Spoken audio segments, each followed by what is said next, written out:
Hello and welcome back to Grim and Whim. Before getting into today's case, I wanted to just quickly address my absence because I have been on a hiatus for several months now. And I wanted to make sure I gave some kind of explanation before just hopping right into a true crime case because it has been several months. And basically, I just needed to cut things from my life. I am a special education teacher, and this semester, this school year has just been incredibly trying. This is my 8th year teaching, and I actually have never felt more discouraged and overwhelmed with a school year. It's really been hard. And I felt like I needed to cut some things out of my life just to make it manageable. And one of those things was the content creating. I'm going to say that committing to a schedule for posting content, I think is not going to work for me right now in this season of my life. Previously, before the hiatus, I was posting every Sunday, but my life and career already have so many intense deadlines. And I don't want my passion for all things true crime and spooky and strange to be another source of stress for me.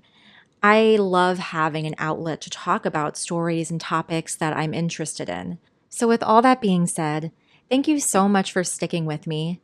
And I'm very excited to see what 2025 brings. I'm sure you are as well. So, let's go ahead and now look into today's unexplained disappearance. In today's case, there will be a discussion of child abduction and domestic violence. So if you aren't in the headspace for those topics, please be kind to your mind, and I will see you in the next one. Today, we will be looking into the troubling missing persons case of Olisa Susan Williams, who was forcefully taken from her home by her father at just 10 months old and was never seen again. My heart truly aches for the family involved in this case, especially Olisa's mother. Just the not knowing what happened to her baby girl, it must be so incredibly frustrating. But before getting into the timeline of the case, let's look into what we know about Olisa's life before her abduction. Olisa Susan Williams was born on August 10th, 1981. She is African American with brown eyes, brown hair, and she had a scar on her chin. Her mother's name is Denise Frazier Daniel, and her father's name is Isaiah Williams. Now, one thing to note is that Isaiah is not Elisa's biological father. However, he was legally her father. Olisa was conceived while he was in prison, and Isaiah and Denise resumed their relationship after he was released. At the time of Olisa's disappearance, she was living with Denise, her mother, and her father, Isaiah, and Denise were separated. There is a long history of domestic abuse between the couple, including Isaiah slapping Denise, beating her with a rifle, and sadly, Denise was caught in a cycle of abuse where something abusive would happen, the couple would separate for some time, but then Denise would start to get her life back on track, and then Isaiah would sweet talk or love bomb his way back into her life. And sadly, this cycle of abuse is very common, and unfortunately, it can lead to really tragic events. And in this case, it ended up with Olisa, the baby girl, being abducted from her mother. The timeline of the case begins on April 29th, 1982, when Isaiah Williams went to Denise's residence. He hit her, knocked her to the ground, and abducted Olisa. Denise immediately notified the police about her daughter's abduction, but they didn't do anything right away because they thought that this was simply a custody dispute. Denise and Olisa were living in Cincinnati, Ohio, and Isaiah took Olisa all the way to Ann Arbor, Michigan. I can't imagine the absolute panic that Denise had, having no idea of the whereabouts of her daughter, and the police simply not immediately jumping in to this case and treating it as a serious abduction. Imagine if they would have. The outcome of the case could have been completely different if Denise's concerns were taken seriously. A few months later, on July 4th, 1982, Isaiah took 10-month-old Olisa to a family reunion in Inkster, Michigan. According to Isaiah's brother, Olisa appeared to be in good health, and nothing about Isaiah's behavior seemed suspicious. A few days later, he took the baby to his other ex-wife, so not Denise, Elisa's mother, but another woman.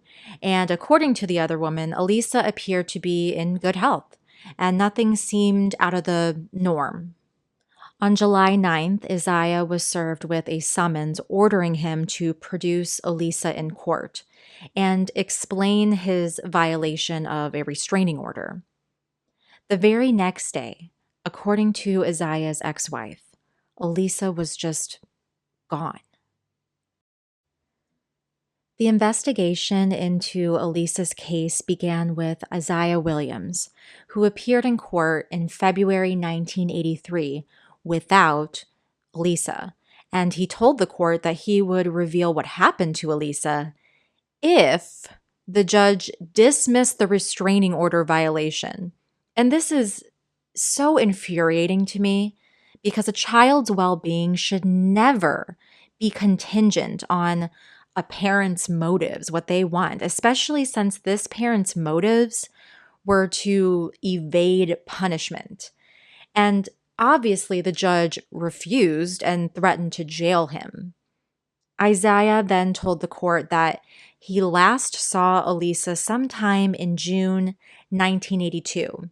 But this conflicts with his brother and ex-wife's statements, who both say they saw Olisa in good health with Isaiah in July. And so Isaiah then switched his story and claimed this is what really happened. Apparently, he had been smoking marijuana and drinking alcohol while driving with Olisa in his vehicle. He parked at Island Park, a 35-acre space in the middle of the Huron River, and fell asleep. When he woke up, he said the car door was open and baby Olisa was just gone. He claimed that he did not immediately report her abduction because he believed Denise or one of the other family members had taken the child. But what frustrates me about this man and his story is that he's obviously playing games, not just with Denise, but also with the court system. Allegedly, he called Denise several times and gave her completely different stories regarding Olisa's fate. First, he claimed that he lost Olisa. Then he claims that he killed her. Then that she had somehow gotten hurt and died while at the hospital, or that maybe she was across the water, which I'm assuming means she drowned or he drowned her. And I can't imagine how horrifying this would have been for Denise, the mother of this child who is just feeling so helpless already. And then the person who abducted her is now playing like these mind games with her. It's just really sick. And it really just gives you a clear picture about the type of man that Isaiah Williams is. The Ann Arbor police did search the Huron River for Olisa, but there was no evidence found and there was no body found. In October 2021, nearly 40 years after Olisa's disappearance, Isaiah was finally arrested and charged with one count of open murder for the case of Olisa Williams. In May 2024, he was convicted of one count each of felony murder and first-degree premeditated murder. He was sentenced to life in prison without the possibility of parole. Isaiah has never revealed the truth of what happened that day, and sadly, Elisa's fate is still unknown. However, authorities believe that with the amount of time that has passed, Olisa Williams is presumed to be dead. The main theory held by authorities and the family is that Isaiah murdered Olisa sometime after he had abducted her. There are several theories floating around about what may have happened to Olisa, and the prevailing theory is that Isaiah took her from his ex wife to spite her, or just to scare her or something. He did this obviously to hurt her, and then he at some point did something with Olisa, more than likely either murdered her or maybe potentially gave her away to someone. We really don't know, but something happened in between, hanging out on July 4th when the brothers saw Olisa, and then the next day when the other ex-wife had seen Olisa, and then when he's called to court, all of a sudden, Elisa's no longer there. And so we don't know exactly what happened. However, I think his excuse of sleeping in the car and somebody just going into the car and stealing her, I find that to be the most unrealistic case.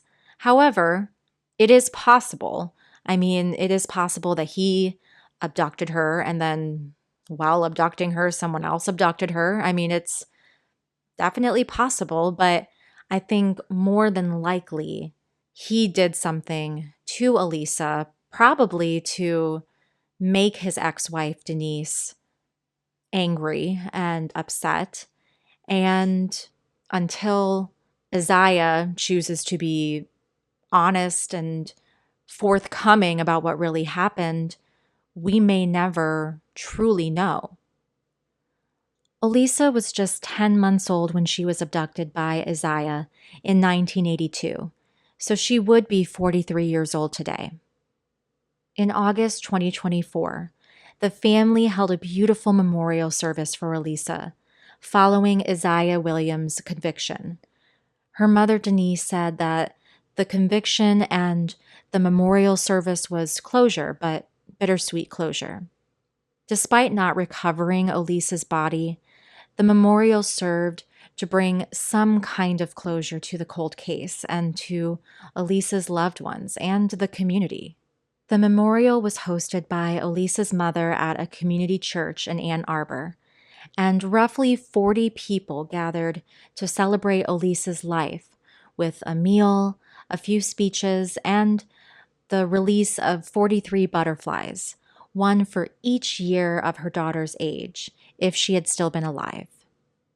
It is truly beautiful to see how Olisa's family and community have found a way to celebrate Olisa's beautiful but short life and to find some kind of peace in an impossibly cruel experience. I would be remiss if I didn't discuss the abuse that Denise faced with Isaiah Williams because sadly, domestic abuse is very, very common. And if the toxic and abusive behaviors discussed in this story are familiar to you in your relationships, please consider reaching out to the National Domestic Violence Hotline for support. They are available 24/7 at the phone number 800-799-7233. Or you can text the word begin to 88788.